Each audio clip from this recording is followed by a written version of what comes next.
Mientras vivía fuera, heredé el depa de mi abuela y descubrí que mi hermana lo vendió. Mi abogado revisó los papeles y dijo, qué tonta, cuando me llamó presumiendo, la verdad le golpeó fuerte. Si aún no estás suscrito al canal, haz clic en el botón de suscripción y activa la campanita para no perderte ninguna de nuestras historias. Tu apoyo significa todo para nosotros. Si esta historia te parece interesante, déjale un like. También me encantaría saber de qué ciudad eres, déjanos el nombre de tu ciudad en los comentarios. Ahora, empecemos con la historia. Mi nombre es Nuria, tengo 33 años, y esta historia comienza con una traición a las 3 de la madrugada de un martes, en mi departamento de Madrid. Para mí, las 3 de la madrugada no significaban descanso. Eran mi santuario. Significaban la hora más productiva, esa quietud absoluta donde la ciudad por fin duerme y mi cerebro, liberado del ruido del día, se enciende. Mi estudio, que también es mi sala, estaba bañado por la luz azul artificial de 3 monitores. La mesa, un caos organizado de notas adhesivas, bocetos de wireframes y una taza de café frío que llevaba horas olvidada. Como diseñadora estratégica en una consultora creativa global, mi vida corría al ritmo de entregas urgentes para clientes en Berlín, Nueva York o Sydney. Madrid era mi refugio, el lugar al que había huido para poder ser yo misma. Estaba inmersa, afinando un complejo user journey para una nueva aplicación bancaria alemana, cuando mi teléfono vibró sobre la madera de la mesa. El sonido pareció un trueno en el silencio. La pantalla brilló. Un número desconocido. Prefijo +52. Puebla, MX. Mi corazón dio un vuelco y se detuvo, como un pájaro que choca contra una ventana. Eran las 8 de la noche en México, 7 horas menos. Una llamada de mi ciudad natal a esta hora, de un número que no conocía, nunca era buena. Deslicé el dedo, sintiendo la garganta repentinamente seca. Bueno. Silencio por un segundo. Luego, una voz carraspeada, formal, un castellano impecable de otra época. ¿Señorita Nuria? ¿Nuria Morales? Sí, soy yo. ¿Con quién hablo? Habla el licenciado Fausto Jiménez. Me congelé. El licenciado Fausto. El nombre era una reliquia. No era un abogado cualquiera. Era el albacea de mi abuela. El hombre que manejó los asuntos de mi abuela Benita durante 40 años. Un hombre íntegro, de la vieja escuela, que solo llamaba cuando algo era vital, cuando algo estaba profundamente bien o profundamente mal. Y su tono no sonaba bien. Licenciado, respondí, enderezándome en la silla, mi proyecto en Berlín olvidado. ¿Está todo bien? ¿Pasó algo? Mis padres.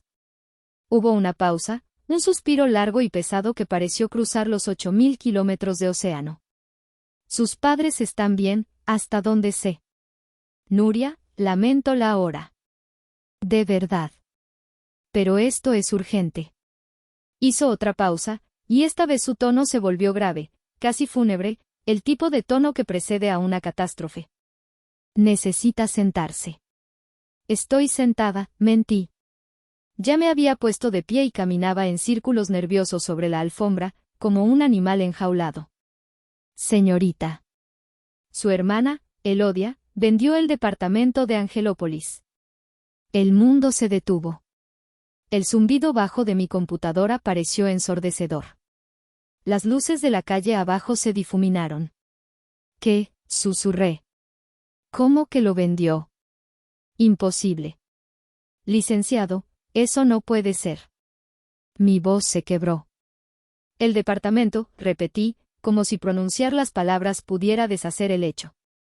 El departamento de la abuela Benita, ella me lo dejó a mí. Está en el testamento. Usted mismo lo leyó. Es mío. No era solo un departamento. No era solo ladrillo y cemento en la zona más cara de Puebla, con vistas a los volcanes. Era mi fortaleza. Era el único lugar en esa ciudad, en esa familia, donde yo podía respirar. Mientras mis padres y Elodia vivían en la casa tradicional de siempre, mi abuela Benita, la matriarca rebelde, Había comprado ese departamento moderno en Angelópolis como su propio refugio de vieja dama independiente. Y se convirtió en el mío. Cuando era adolescente y sentía que las paredes de la casa de mis padres se cerraban sobre mí, tomaba un autobús y me iba con ella. Era el lugar donde, en lugar de criticar mis ideas locas o mi ropa rara, ella me preparaba un chocolate caliente espeso, de tablilla, y me escuchaba durante horas. Era el lugar donde me vio llorar cuando me rechazaron de mi primera opción de universidad, y, en lugar de sermonearme como mis padres, me tomó de la barbilla y me dijo, nunca dejes que nadie, ni siquiera tu propia sangre, te diga que eres demasiado, Nuria. Eres exactamente lo suficiente. Y ahora ve y demuéstrales de qué estás hecha. Y ahora, Elodia, mi hermana, perfecta, lo había vendido. Nuria, ¿sigue ahí? La voz del licenciado Fausto me trajo de vuelta a la fría madrugada de Madrid, al sabor a ceniza en mi boca. Sí, logré decir, mi voz temblando de una furia helada que empezaba a nacer bajo el sop. Sí, aquí estoy. Pero no entiendo. ¿Cómo es posible? Yo nunca firmé nada. Se necesita mi firma para vender, ¿no? Ese es el punto, dijo Fausto, y pude oír el enojo contenido, la indignación profesional en su voz. Su hermana, como usted sabe, fue nombrada albacea de la sucesión general. Un rol administrativo para repartir los bienes menores, las cuentas bancarias, las joyas. Pero el departamento era un legado específico para usted. Estaba separado del resto. Exacto, afirmé, mi mente corriendo a 1000 por hora. El testamento era claro como el agua. La venta se cerró la semana pasada, Nuria, continuó, y cada palabra era un martillazo. Usó un notario público que, francamente, no conozco. Un tal notario 14 de Cholula. Un desconocido. El dinero, 8 millones de pesos, ya fue transferido. Supongo que a la cuenta personal de su hermana, o a la de su esposo. 8 millones. $400,000. Me recargué contra la pared. Sentí náuseas. No era por el dinero, era por la audacia. Por la traición absoluta. Pero, ¿cómo? ¿Cómo lo hizo sin mi firma? Falsificó mi firma. Peor, dijo Fausto. Por eso la llamo. Ayer fui al registro público de la propiedad para finalizar otro trámite menor de la sucesión y algo me pareció incorrecto. La propiedad ya no estaba a nombre de su abuela, ni en proceso de adjudicación a usted. Ya tenía un nuevo dueño. Pedí ver los documentos de la transferencia. Hizo una pausa. Pude oírlo acomodándose en su silla, preparándose para soltar la bomba. Nuria, hay inconsistencias graves. ¿Qué tipo de inconsistencias? La firma, dijo, y su voz bajó de tono, volviéndose filosa, precisa. La firma de su abuela Benita en la supuesta cesión de derechos, es una falsificación. Y ni siquiera una buena. Francamente, Nuria, es una falsificación muy obvia. Sentí que el aire me faltaba. No había falsificado mi firma. Había falsificado la de una mujer muerta. El trazo es tembloroso donde el de Benita era firme como el acero, explicó. La presión es incorrecta. Y el sello del notario, también parece fraudulento. Es un desastre de documento. Un trabajo de aficionados. El licenciado Fausto explicó su teoría, y la lógica era tan fría como brutal. Su hermana probablemente pensó que, como usted está en España, como nunca viene a Puebla, jamás se tomaría la molestia de volar miles de kilómetros para revisar los documentos físicos en el registro público. Pensó que le diría cualquier historia, que le mandaría una miseria, y usted, la artista distraída, la creería. Ella me subestimó, susurré, la rabia empezando a quemar. Ella la insultó, corrigió Fausto. Y peor, insultó la memoria de su abuela. Usó su posición de albacea para mover los hilos con un notario corrupto y robarle. Hubo un silencio. Pude oírlo acomodándose en su silla de cuero. Perdóneme la expresión, señorita, dijo, y por primera vez oí una emoción cruda en su voz de abogado de 70 años. Pero, ¡Qué tonta! ¡Qué soberbia! Cometió un error de principiante. No contaba con que yo, como abogado original de su abuela y por respeto a su memoria, guardara copias certificadas del testamento original y múltiples documentos con su firma auténtica e indubitable. Ahí estaba. El error crucial. Mi mente de diseñadora estratégica empezó a moverse, saliendo del shock y entrando en modo de ataque. Licenciado, dije, mi voz ahora firme, el temblor reemplazado por hielo. ¿Qué hacemos? Nada. Aún no, ordenó. Su voz era la de un general. No la contacte. No la alerte. No llame a sus padres, ellos probablemente no saben nada o les han mentido. Déjela creer que se salió con la suya. Déjela disfrutar del dinero. ¿Esperar? Acaba de robarme 8 millones de pesos. Precisamente. Necesito que ella misma se incrimine. Si la confronta ahora, lo negará todo, contratará a un abogado, esconderá el dinero en paraísos fiscales y esto será un litigio civil de 10 años. Pero si ella cree que es la más lista del mundo, se pondrá arrogante. Y la gente arrogante comete errores. La gente arrogante habla de más. Y usted y yo estaremos esperando. Asentí a la oscuridad de mi apartamento. De acuerdo. Esperaré. ¿Qué necesita de mí? Que sea la Nuria que ella cree que es. La hija distraída, la artista en las nubes. Espere su llamada. ¿Por qué le va a llamar? Tarde o temprano, su arrogancia la obligará a llamarla para restregarle su generosidad. Y cuando lo haga, usted estará lista. Lo estaré, dije. Bien. La mantendré informada. Duerma si puede. Colgó. Me quedé inmóvil, mirando el amanecer teñir de gris el cielo de Madrid. 8 millones de pesos. Mi fortaleza. Vendida por mi propia hermana. La guerra había comenzado. No pude dormir.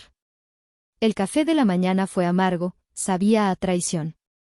Encendí mi computadora, pero no podía concentrarme en el trabajo. Las líneas de código y los diseños de interfaz me parecían absurdos, triviales.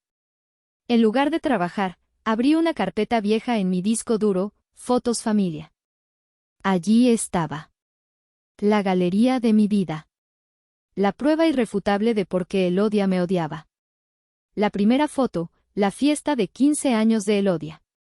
Extravagante, ridícula, un vestido de princesa que costó una fortuna. Elodia, con 30 kilos de maquillaje, sonriendo su sonrisa perfecta, la hija dorada. 3 años después, cuando cumplí mis 15, mis padres me ofrecieron una cena en casa. Tú no eres de esas cosas, Nuria, dijo mi madre. Tú eres más sencilla. Además, la economía no está para derroches. Pasé a la siguiente foto. La graduación de Elodia de la universidad. Licenciada en Administración de Empresas. El título enmarcado en oro.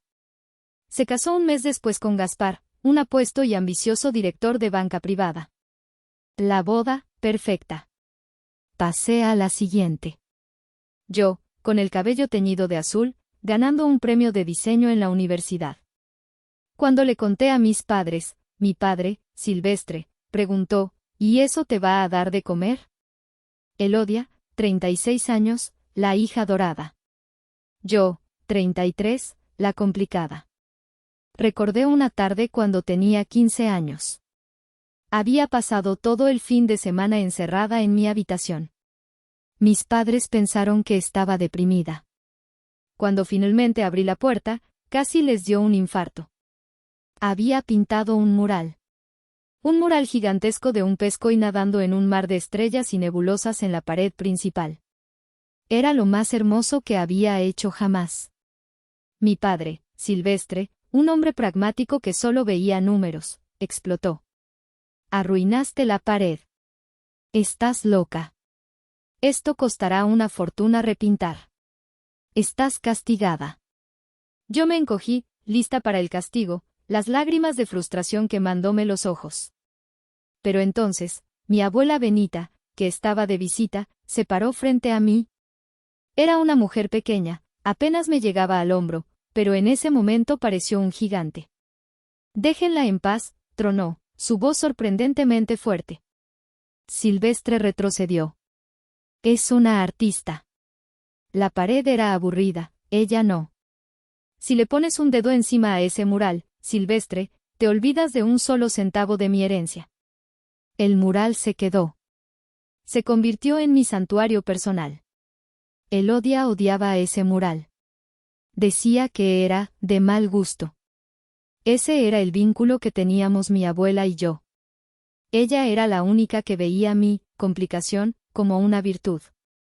Cuando anuncié que me iba a Madrid a trabajar para una firma de diseño de renombre mundial, mis padres lo vieron como un abandono. Elodia lo vio como un insulto personal. La recuerdo en el aeropuerto, el día que me fui. Su sonrisa condescendiente. «Qué valiente», me dijo, su voz goteando sarcasmo. «Huyendo de tus responsabilidades. Pero bueno, alguien tiene que quedarse a cuidar a los papás y a la abuela. Esa siempre soy yo, ¿verdad? La responsable». La abuela murió hace 6 meses. Yo estaba en Madrid, atrapada en medio de un proyecto crítico y con las restricciones de viaje aún complicadas. Lloré sola en mi apartamento, viendo el funeral por Zoom. Elodia se encargó de todo. «No te preocupes, hermanita», me dijo por teléfono, su voz llena de una falsa compasión.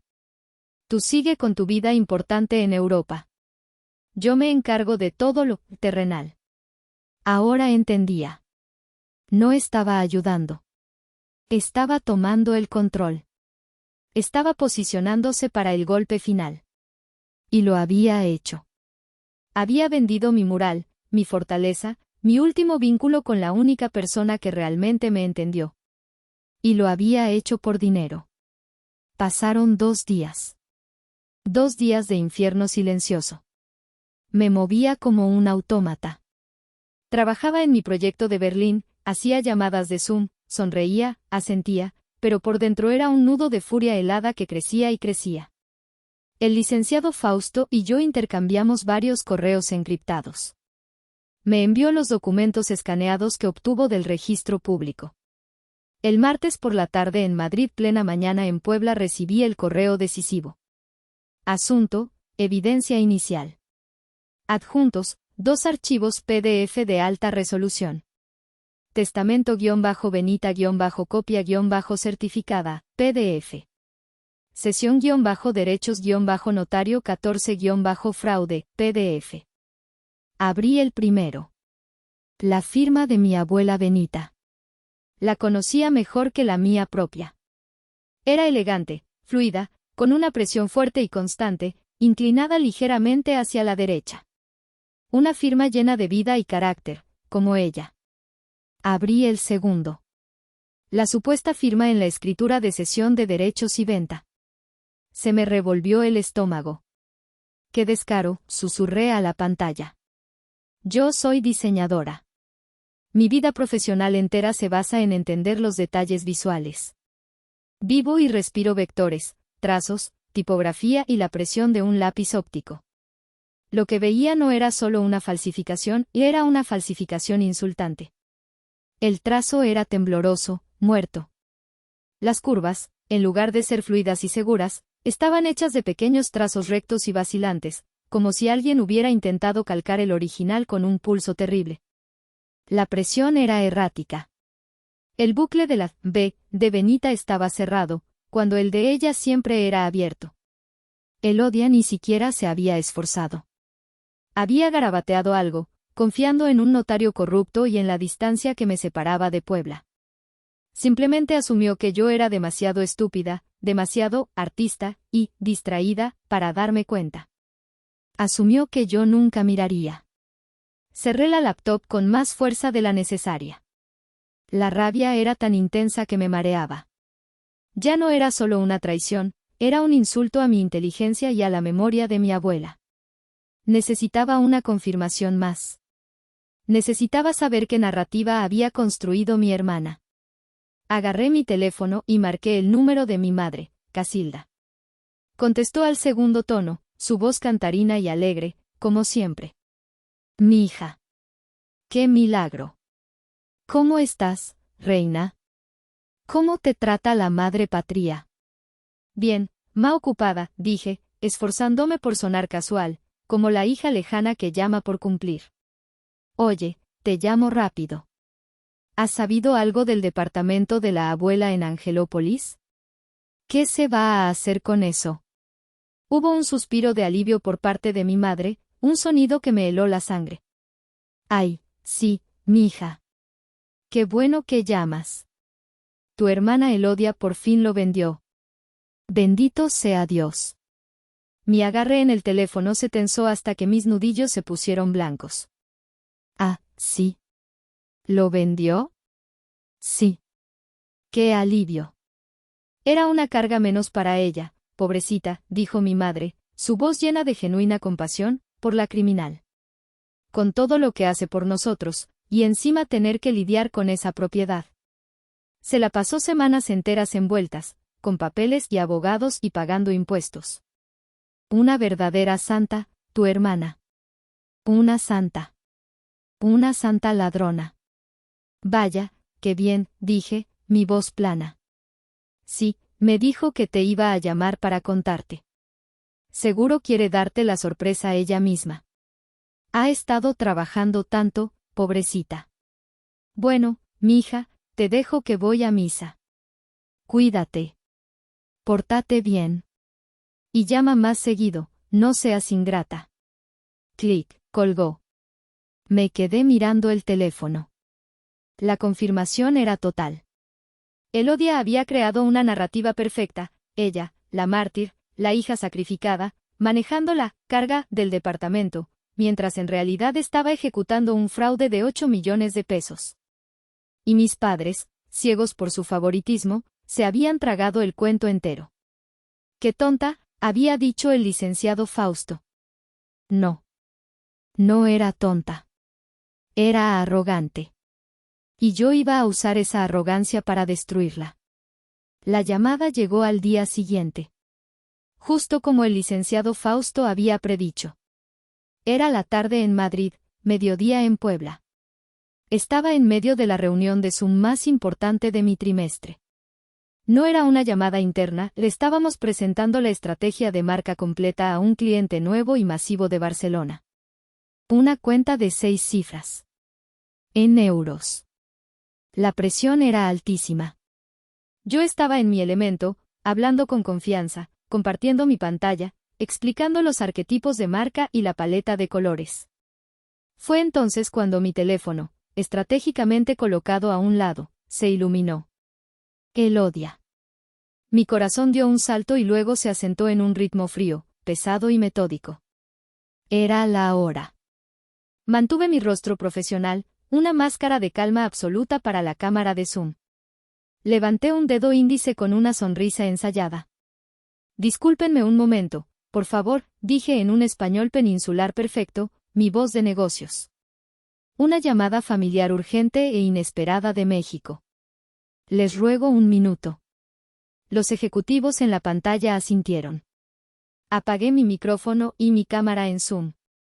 La pantalla se volvió negra, reflejando mi propio rostro tenso. Mis manos se movieron con una precisión quirúrgica que no sabía que poseía.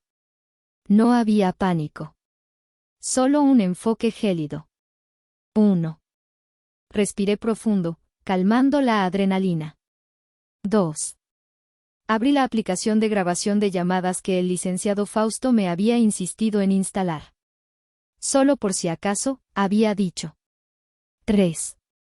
Pulsé el botón rojo brillante que decía, grabar. Un pequeño icono rojo apareció en la barra de estado de mi teléfono. 4. Deslicé el dedo para aceptar la llamada de Elodia. Bueno, dije, permitiendo un toque de distracción en mi voz. Hermanita. Su voz era puro almíbar.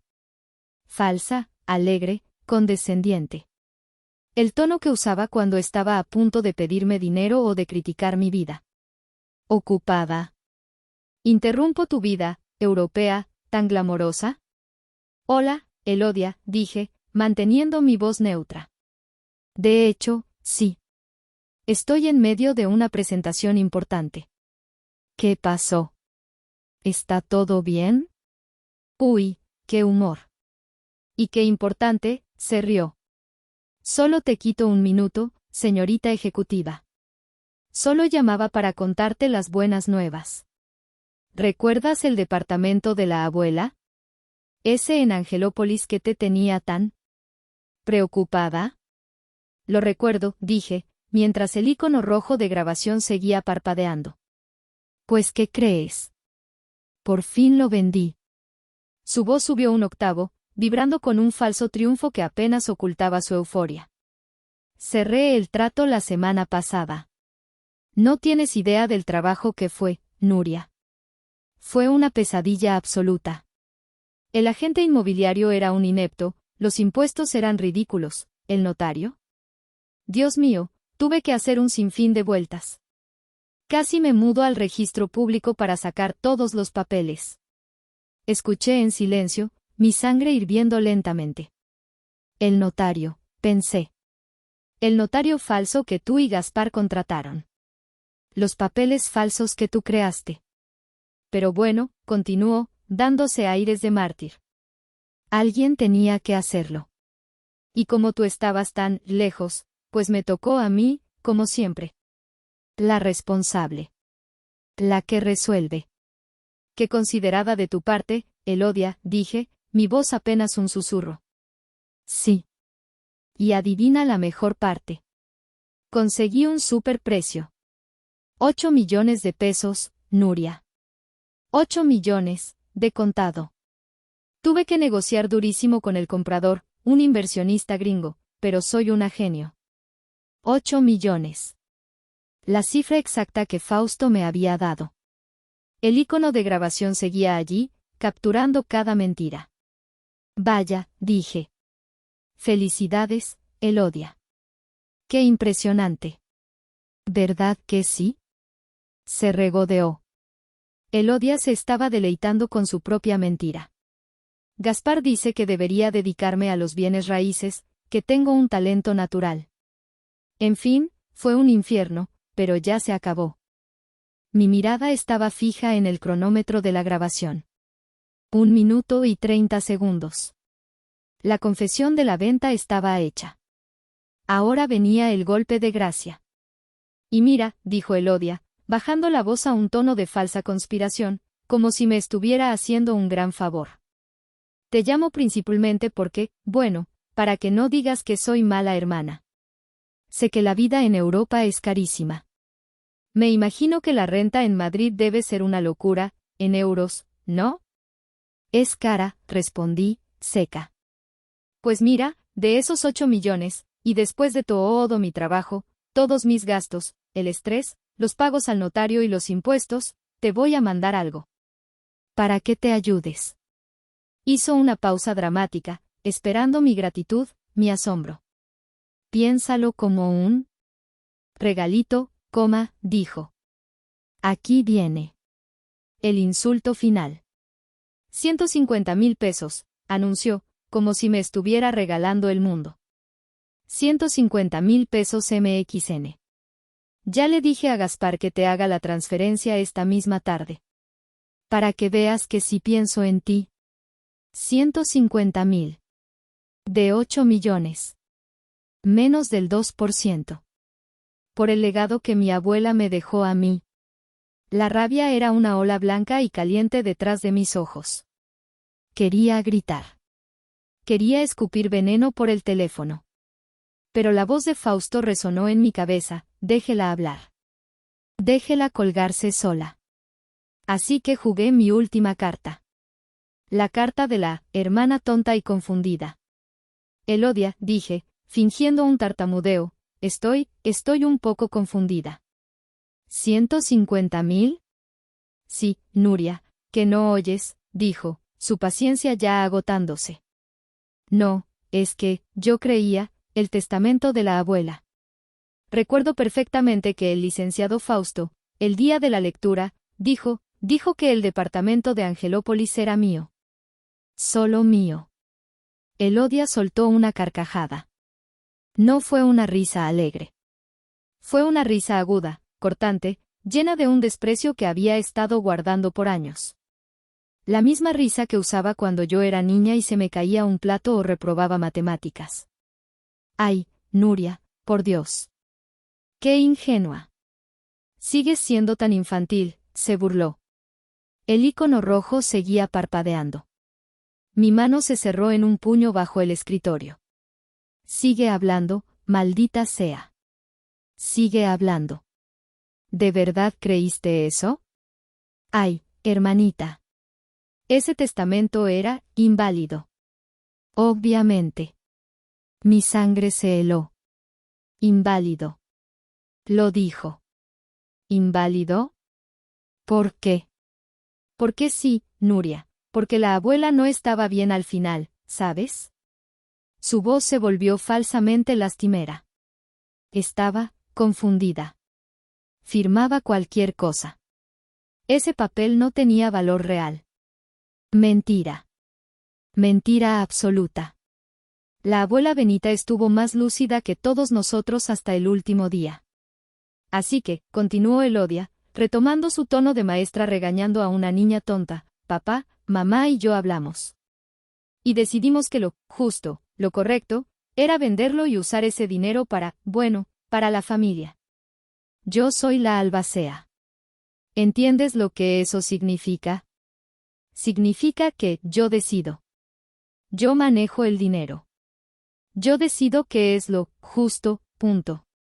Entiendo, dije, mi voz helada. Yo me encargué de todo por la familia mientras tú te ibas a jugar a la artista, a otro continente, gritó, el veneno finalmente saliendo a la superficie sin control. Así que deberías estar agradecida de que te doy algo. 150.000 es más que suficiente por algo que ni siquiera sabías cómo manejar.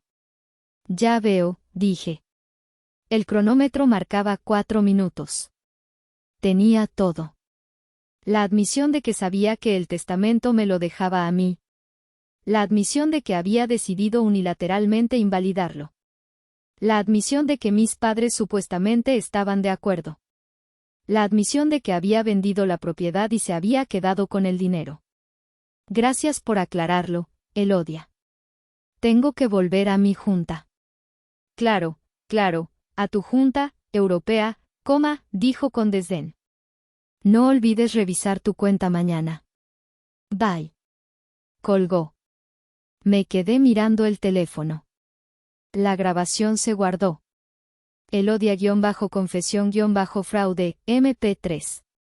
Respiré hondo, conté hasta 3, y reactivé mi cámara y micrófono en Zoom. Mi rostro estaba sereno. Perdón, equipo. Una pequeña crisis familiar, dije con una sonrisa tranquila y profesional. ¿En qué estábamos? Ah, sí, el presupuesto para el segundo trimestre y la estrategia de marketing digital. Mientras reanudaba mi presentación sobre estrategias de marca en euros, mi otra mano, bajo el escritorio, adjuntaba el archivo de audio en un correo nuevo para el licenciado Fausto. El asunto, aquí está. La confesión. Con arrogancia incluida. Pasaron 36 horas. 36 horas en las que viví a base de adrenalina pura y cafeína. No dormí. Trabajé como una máquina en mi proyecto de Berlín, cerré el trato con el cliente de Barcelona, y esperé. El jueves por la mañana, 4 de la mañana en Madrid, mi teléfono sonó. Era una llamada programada. El licenciado Fausto. Nuria. Buenos días, dijo, y su voz, usualmente tan formal y contenida, vibraba con una energía que no le había escuchado antes. Oh, buenas noches para mí. Ya es muy tarde en Puebla, pero no podía dormir sin avisarle. ¿Qué pasó, licenciado? Me senté al borde de la cama. El audio fue la clave. Fue demoledor. No hay interpretación posible. Es una confesión clara, voluntaria y soberbia de fraude, falsificación y abuso de confianza. Respiré hondo. Presenté la denuncia esta mañana, continuó.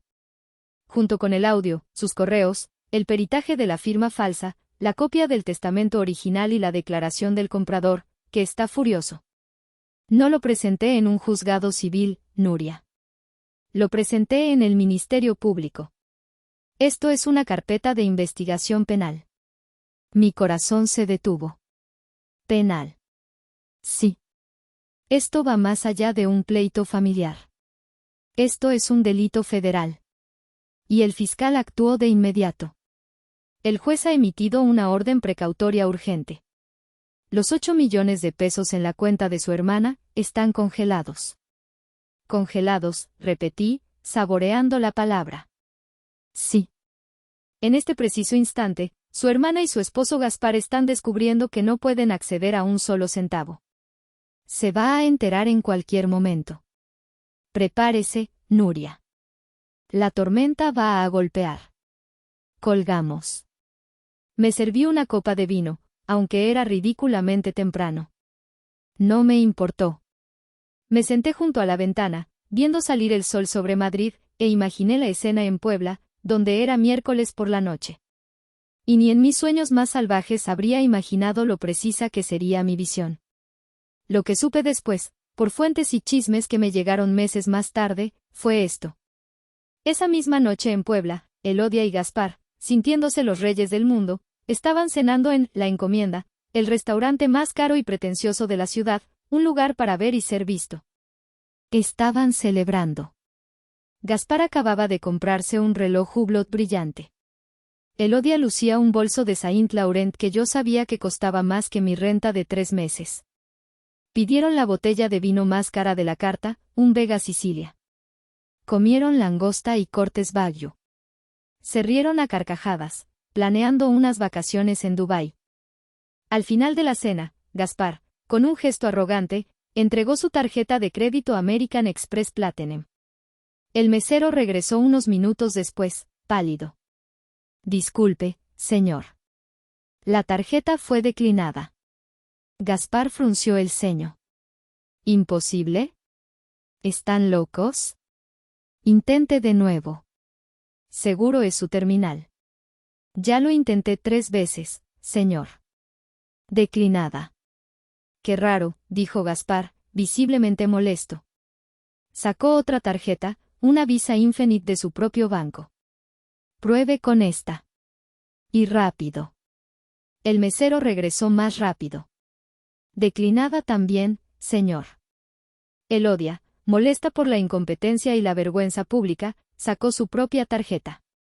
Tenga. Asegúrese de pasarla bien esta vez. El mesero ni siquiera se movió. Señora, el sistema dice. Fondos insuficientes, en todas sus cuentas. El silencio cayó sobre la mesa. Fue entonces cuando el teléfono de Gaspar vibró. Y luego el de Elodia. Una alerta del banco. Alerta de seguridad, sus cuentas han sido congeladas por orden judicial federal. Elodia miró a Gaspar. Su rostro perfecto, pálido como la cera. Gaspar, ¿qué hiciste? ¿Tus deudas?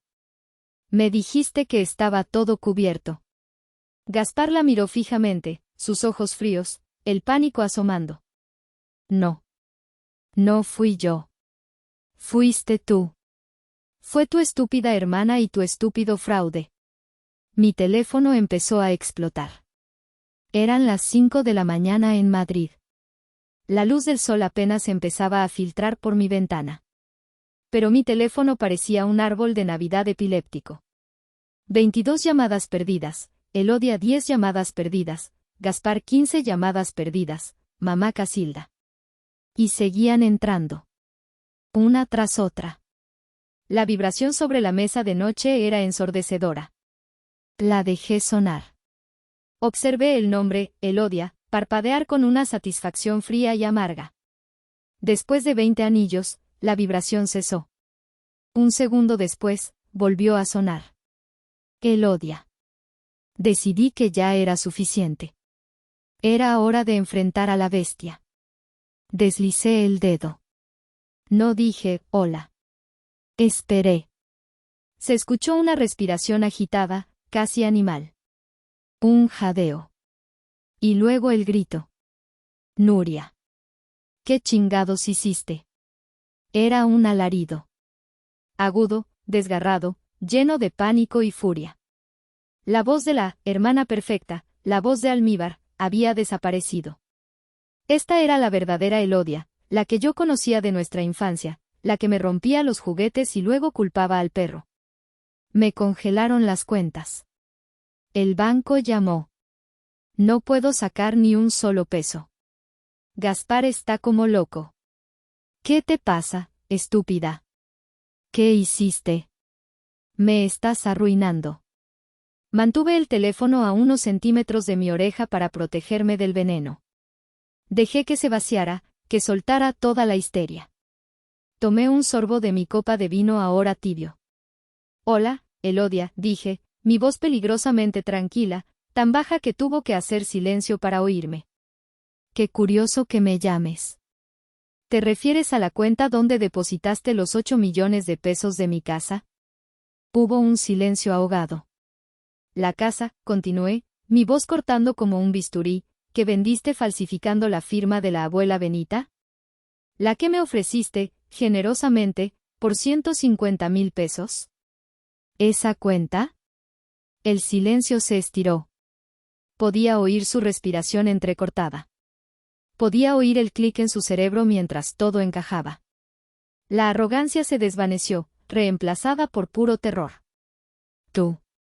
Susurró, su voz temblando de incredulidad y odio. Tú sabías. Yo sabía, confirmé. Esa llamada, gritó, su voz rompiéndose. La llamada de ayer. Me grabaste, maldita perra. Se llama evidencia, Elodia, respondí, saboreando cada sílaba. Evidencia de un delito. Falsificación, fraude, abuso de confianza. Creo que esos son los términos legales que usó el fiscal esta mañana. Te sugiero que consigas un buen abogado. Uno que no sea corrupto, de preferencia. Vas a pagar por esto, Nuria. Te lo juro por mi vida. Papá y mamá te van a odiar. No, Elodia, dije, y me puse de pie, mirando el amanecer. Tú eres la que va a pagar. Por cierto, gracias por proporcionar la confesión tan claramente. Le ahorraste mucho trabajo al Ministerio Público. Que tengas un lindo día. Colgué. La adrenalina era tan fuerte que sentí que podía correr un maratón. Por primera vez en mi vida, en toda la historia de nuestra relación, yo tenía el control. Yo tenía el poder. Y se sentía terriblemente bien. La calma duró exactamente 30 segundos. Mi teléfono volvió a sonar. Esta vez, era mi madre, Casilda. Sabía que esta llamada sería peor. Esta sería la que realmente dolería. Respiré hondo y respondí. Nuria. Por el amor de Dios. ¿Qué está pasando? Su voz no era de enojo, sino de pánico absoluto. Hola, ma. Tu hermana está aquí, en mi casa. Está histérica. No puede dejar de llorar. Dice que la estás tratando de arruinar. Que la estás acusando de fraude. ¿Cómo pudiste hacerle esto a tu propia hermana? Tomé aire. Mamá. Escúchame con atención.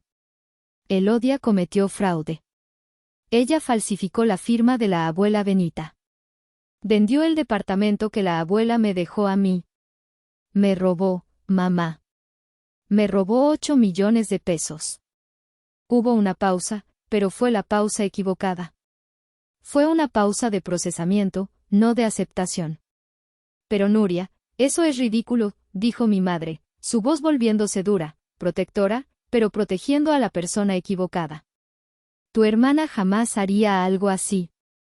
Ella ha cuidado de esta familia. Ella se quedó aquí, en Puebla, a nuestro lado.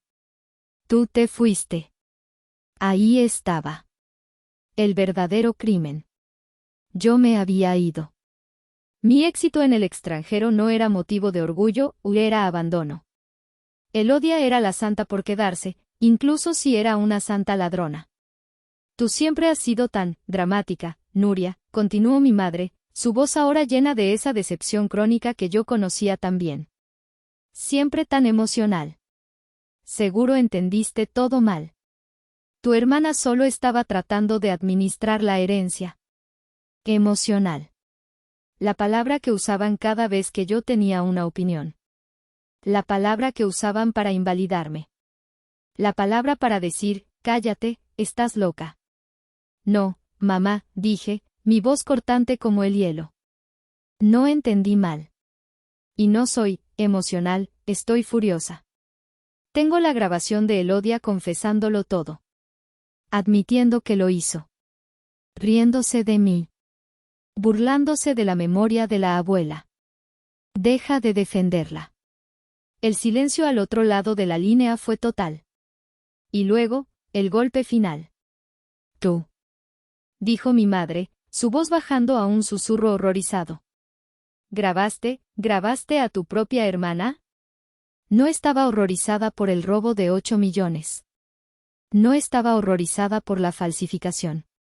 Estaba horrorizada por la grabación. Nuria. Continuó, su voz rompiéndose, pero no de tristeza, sino de repulsión. ¿En qué te has convertido?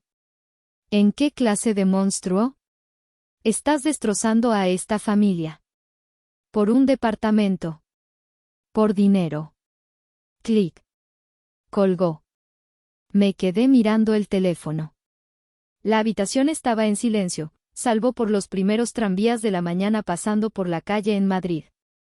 Era oficial. Yo tenía razón. Tenía la ley de mi lado. Tenía las pruebas irrefutables. Y estaba completamente, absolutamente sola. Mi propia madre pensaba que yo era el monstruo. La furia que había sentido antes se disolvió, dejando un vacío frío y pesado. La victoria se sentía exactamente igual que la derrota. Si llegaste hasta esta parte del video, significa que realmente te interesó la historia. Cuéntame en los comentarios qué opinas, escribe el número 1 para saber que estás aquí o dime desde qué parte de tu país me estás viendo. También puedes dejar cualquier pregunta y la responderé. Pasaron 3 días de silencio absoluto. Nadie de mi familia me llamó. Ni mi padre, ni mi madre. Elodia y Gaspar estaban, supuse, ocupados tratando de apagar el incendio nuclear que yo había iniciado. El licenciado Fausto me dijo que las cosas se estaban moviendo legalmente. El comprador, un inversionista de Texas, también estaba furioso y preparando su propia demanda multimillonaria contra Elodia y Gaspar por fraude. El notario corrupto había desaparecido, su oficina estaba cerrada. Yo me sumergí en el trabajo como si fuera un búnker. Era más fácil diseñar futuros hipotéticos para extraños en Berlín que enfrentar la ruina humeante de mi propia familia. El lunes por la noche, hora de Madrid, recibí un correo. No era de Elodia. No era de mis padres. Asunto, urgente, Nuria, por favor, lee esto. De gaspargaspar.mendoza@bancoprivado.mx. Mi corazón dio un brinco. Gaspar. El esposo perfecto. El cómplice silencioso. El director de banca privada. El correo era corto, frenético, y apestaba a cobardía. Nuria, soy Gaspar. No me llames. Por el amor de Dios, no llames, Elodia revisa mis llamadas. Lee esto. Ella me engañó. Te juro que ella me engañó. Mis ojos se entrecerraron. Mentiroso. Yo no sabía nada de la falsificación al principio. Te lo juro por la vida de mis hijos. Elodia me dijo que tú estabas de acuerdo con la venta. Me dijo que, como estabas en Europa y no pensabas volver, le ibas a regalar tu parte a cambio de un dinero simbólico. Le creí. ¿Por qué no le creería a mi esposa? Seguí leyendo, el asco creciendo en mi garganta. Pero, continuaba el correo, yo tenía problemas. Problemas fuertes. Hice unas inversiones de alto riesgo que salieron muy mal. El banco me iba a auditar esta semana. Estaba en pánico. Le dije a Elodia que necesitaba 6 millones de pesos, y rápido, o mi carrera se acabaría, podríamos ir a la cárcel. Ahí estaba. El verdadero motivo. No era solo codicia. Era desesperación. Fue entonces cuando ella sugirió acelerar la venta del departamento. Dijo que usaría el dinero para ayudarme a tapar el agujero antes de la auditoría. Usamos 6 millones, Nuria. 6 millones de tus 8 millones para cubrir mis deudas. El resto se gastó en tarjetas, el reloj, el bolso, ya no hay dinero. Elodia lo sabía. El aire se escapó de mis pulmones. No solo me habían robado. Habían despilfarrado el dinero. Habían usado el legado sagrado de mi abuela para tapar los fraudes financieros de Gaspar. El correo terminaba con la súplica más patética. Ella me engañó. Me dijo que era legal, que como albacea podía hacerlo. Si esto va a juicio, Nuria, yo testificaré contra ella. Le diré al fiscal todo. Diré que fue idea suya, que ella me presionó. Pero por favor, sácame de esto. Dile a tu abogado que yo solo fui un peón. Mi carrera está en juego. Mi vida. Releí el correo 3 veces. Pura cobardía. Pura desesperación. La rata abandonando el barco. Con una calma que me asustó a mí misma, adjunté el correo de Gaspar y se lo envié al licenciado Fausto. Mi nota fue simple: el barco se hunde y las ratas están saltando. Creo que tenemos el control total. Prepare los términos de la rendición, licenciado. Quiero que sean brutales. Una semana después, tomé un avión. Aterricé en el aeropuerto de Puebla un martes por la tarde. El aire olía a tierra mojada y contaminación, el olor agridulce de mi infancia. Pero no fui a casa de mis padres. No les avisé que venía. Mi teléfono estaba en silencio. Me registré en el Hotel Gran Fiesta Americana, en el corazón de Angelópolis. Pedí una habitación en un piso alto. Y desde mi ventana, podía verla, la torre de departamentos donde estaba el refugio de mi abuela. Mi departamento. Se veía tan cerca, y a la vez tan lejano. Al día siguiente, fue la reunión. A las 10 de la mañana. En las oficinas del licenciado Fausto, un edificio antiguo y señorial en el centro histórico. Yo llegué primero. Iba vestida para la guerra. Un traje sastre negro a la medida que usaba para mis juntas más importantes en Madrid, tacones altos que resonaban en el mármol, mi cabello recogido en un moño severo. Me sentía como una extraña, una ejecutiva de visita en mi propia vida, una depredadora. A las 10:15, llegó Elodia. Casi no la reconocí. La hija dorada se había marchitado. Estaba pálida, con unas ojeras moradas que ningún maquillaje podía ocultar. No llevaba maquillaje. Su ropa, aunque cara, se le veía grande, colgada de sus hombros. Su abogado, un hombrecillo nervioso con un maletín desgastado que no dejaba de sudar, la acompañaba. Gaspar no estaba allí. Estaba, como supuse, en otra oficina, negociando su propia salvación a costa de su esposa. Nos sentamos en la larga mesa de caoba de la sala de juntas. El silencio era pesado, denso, casi imposible de respirar. El abogado de Elodia carraspeó, revolviendo papeles que parecían irrelevantes. Mi cliente, dijo, sin mirarme a los ojos, quiere, llegar a un acuerdo. Entiende que hubo malentendidos. Hará lo que sea para evitar un juicio penal. Elodia no dijo nada. Solo miraba un punto fijo en la alfombra, como si estudiara sus patrones. El licenciado Fausto me miró. Asentí levemente. La señorita Nuria no está interesada en dinero, dijo Fausto, su voz retumbando en la sala. Está interesada en la justicia. Y en la verdad. El fraude ha sido comprobado. La confesión está grabada. El cómplice está testificando. No tenemos nada que negociar. Tenemos términos de rendición. El abogado de Elodia tragó saliva. Fausto sacó una hoja de papel de una carpeta. Estos son los términos. No son negociables. Tienen una hora para aceptarlos, o llamaré al fiscal y procederemos con la orden de aprehensión por fraude y falsificación. Empezó a leer. 1. La venta del departamento se anula de inmediato.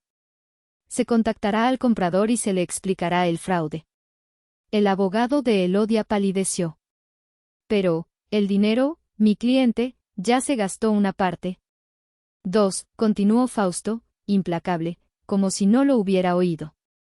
Su cliente, la señora Elodia, y su esposo, el señor Gaspar, deberán reponer de su propio bolsillo la totalidad de los 8 millones de pesos al comprador. Tendrán que vender sus autos, sus joyas, sus muebles, y si es necesario, la casa en la que viven.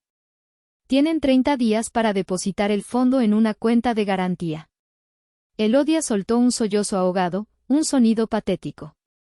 3. Su cliente pagará todos los gastos legales y costas del juicio. Los honorarios del despacho del licenciado Fausto, los gastos de viaje de la señorita Nuria, y cualquier compensación que el comprador exija por daños y perjuicios. 4. Dijo, y aquí me miró.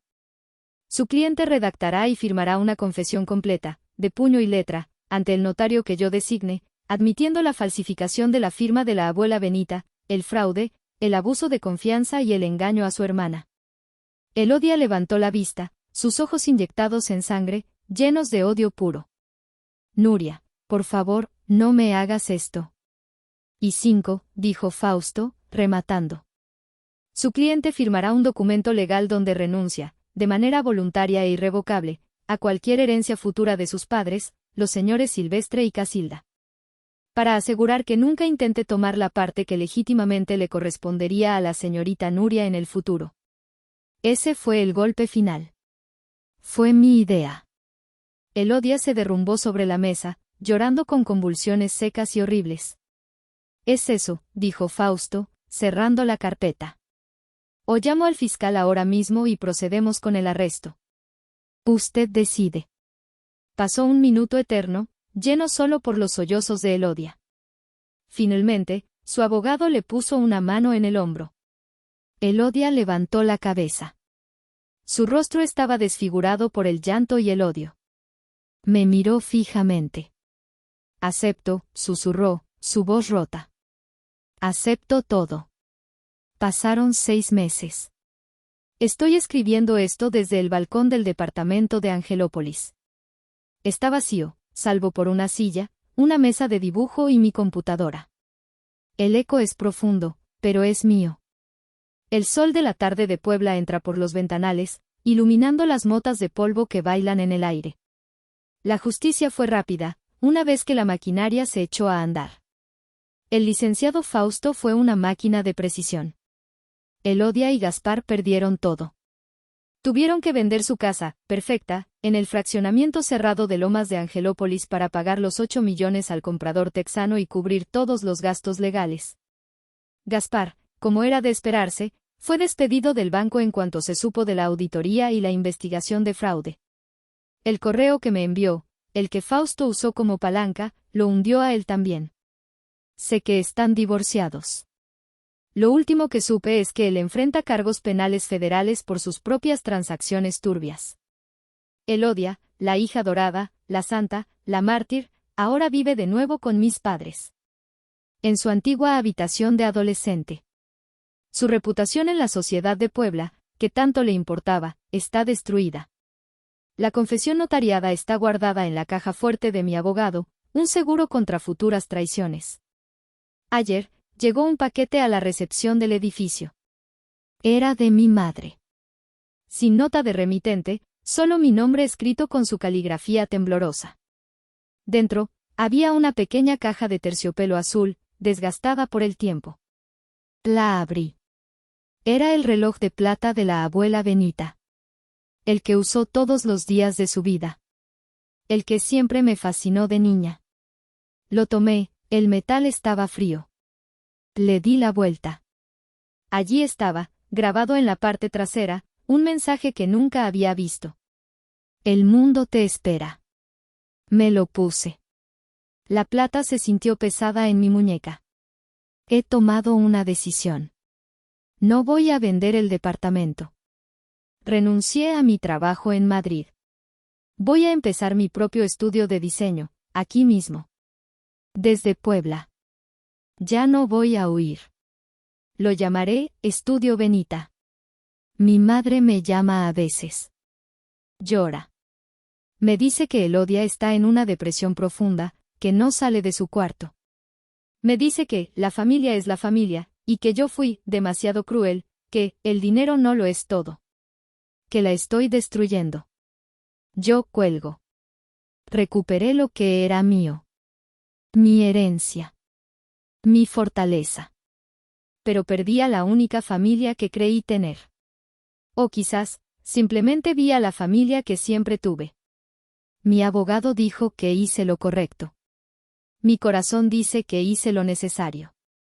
La abuela Benita me enseñó a ser fuerte, y Elodia simplemente me dio la oportunidad de demostrarlo.